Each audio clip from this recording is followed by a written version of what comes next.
ይህ አዋዜ ነው። የፌዴራሉ ከፍተኛ ፍርድ ቤት የሙስሊም መፍትሄ አፈላላጊ ተብሎ በሚጠራው ኮሚቴ አባላት የነበሩና ላለፉት 3 ዓመታት በሽብርተኛነት ክስ ወህኒ ቤት በቆዩት 18 ሰዎች ላይ ዛሬ ከባድ የቅጣት ውሳኔ ማስተላለፉን የተለያዩ ሚዲያዎች ከአዲስ አበባና ከውጪ ዘገቡ። ለአጠራር በነ አቡበከር መሐመድ ፋይል ተብሎ በሚታወቀው ክስ ስር ለ3 ዓመታት ለምርመራና ለፍርድ ሂደት በእስር ቤት ባሳለፉት 18ቱ የመፍትሄ አፈላላጊ አባላት ከፍተኛው ፍርድ ቤት የሰጠው ብይን ዝቅተኛው 7 ዓመት ከፍተኛው ደግሞ የ22 ዓመት ጽኑ እስራት ናቸው። የ22 ዓመት ጽኑ እስራት የተፈረደባቸው 4 አባላት ናቸው። እነሱም አቡበከር አህመድ፣ አህመዲን ጀቢል፣ ከሚል ሸምስና ያሲን ኑሩ ናቸው። በሁለተኛ ደረጃ የ18 ዓመት ጽኑ እስራት የተበየነባቸው 5 ሲሆኑ እነሱም በድሩ ሁሴን፣ ሳቢር ይርጉ፣ መሐመድ አባተ፣ አቡበከር አለሙና ሙኒር ሁሴን ናቸው።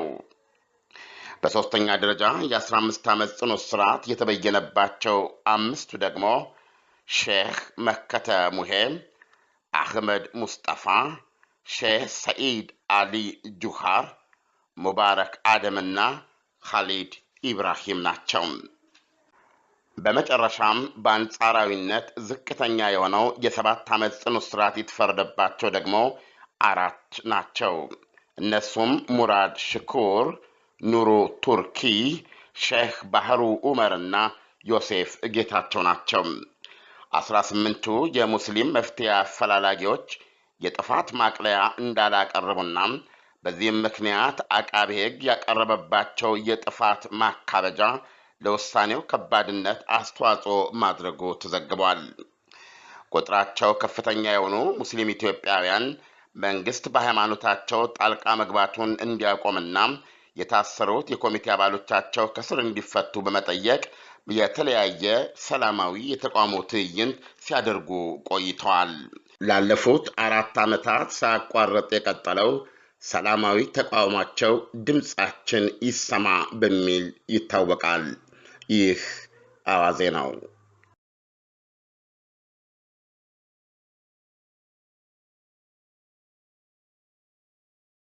ይርጉ፣ መሐመድ አባተ፣ አቡበከር አለሙና ሙኒር ሁሴን ናቸው።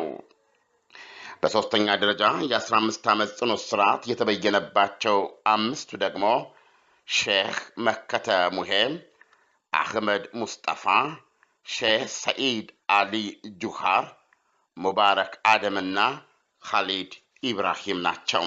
የ22 ዓመት ጽኑ እስራት የተፈረደባቸው 4 አባላት ናቸው።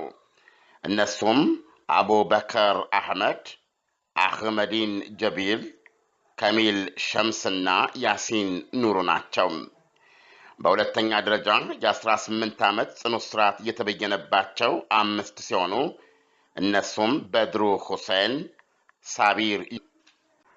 በመጨረሻም በአንጻራዊነት ዝቅተኛ የሆነው የ7 ዓመት ጽኑ እስራት የተፈረደባቸው ደግሞ 4 ናቸው።